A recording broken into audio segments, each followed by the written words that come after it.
What's up everybody, Acting Tough Gaming here, and in today's video I want to give you my short review of Stellar Blade on PlayStation 5. I think this is a game that came to me at a perfect time. I've been super busy lately with moving, work being kind of hectic, so I found it hard to get into some games that I was super excited about for this year, like Final Fantasy VII Rebirth, Dragon's Dogma 2, because those are games that I just want to get lost in that world. Stellar Blade though? Not like that at all. This game is just a pick up and play and have a ton of fun because the combat system is incredible. The game does have its shortcomings in some areas that I will talk about, but the biggest thing right off the bat that I want you to know is it is very, very fun to play. And honestly, when it comes to video games with me, that is the number one thing I care about above anything else. Now, it does have its shortcomings though, and they don't overshadow the fact that this game is so fun. But first, let's start with the story. I usually am a sucker for stories, and I did not care about it one bit. I thought the characters were pretty forgettable. I didn't feel an attachment to any of them, really including the main character that you play, Eve. I just thought that it was not really executed that well. But the ending of the game, I will say, things tied together pretty cool. I did enjoy that a lot. Something else I did not enjoy was the upgrade system, or I guess kind of the lack of like a gear chase. You stick with the same weapon the entire game. I was hoping that you would be able to find like different cosmetics or different swords that could had different perks attached to it, but that wasn't the case.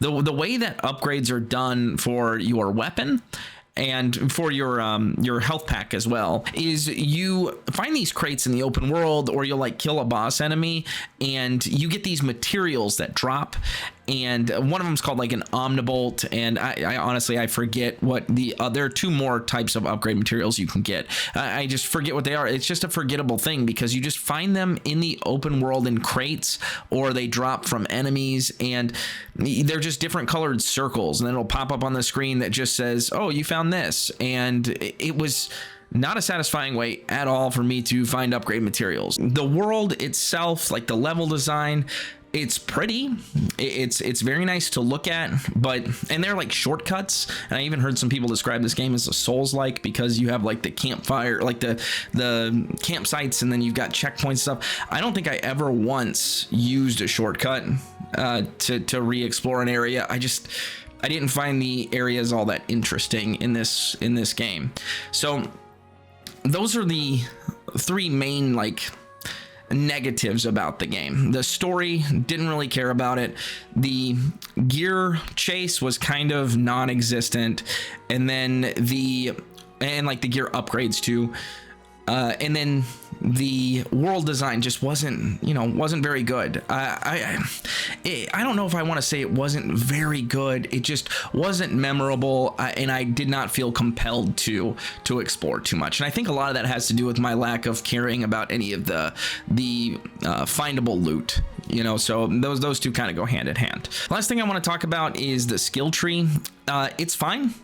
It's perfectly fine upgrading your character to have new combos and new abilities. That is pretty neat, but it's nothing that we haven't seen before in other games, so it's not bad by any stretch of the imagination, but it's nothing that's going to blow you away. The real star of the show in this game is just the combat, the boss fights, which some of them are pretty challenging. I was really pleased with the way that they executed the boss fights in this game, and that just steals the show.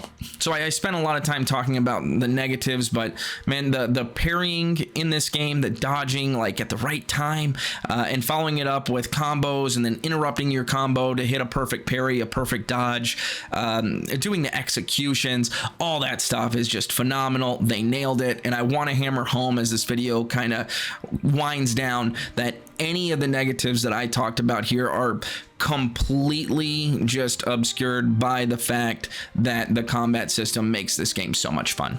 At the end of the day, that's what I care about with video games, and Stellar Blade knocks it out of the park in the fun factor.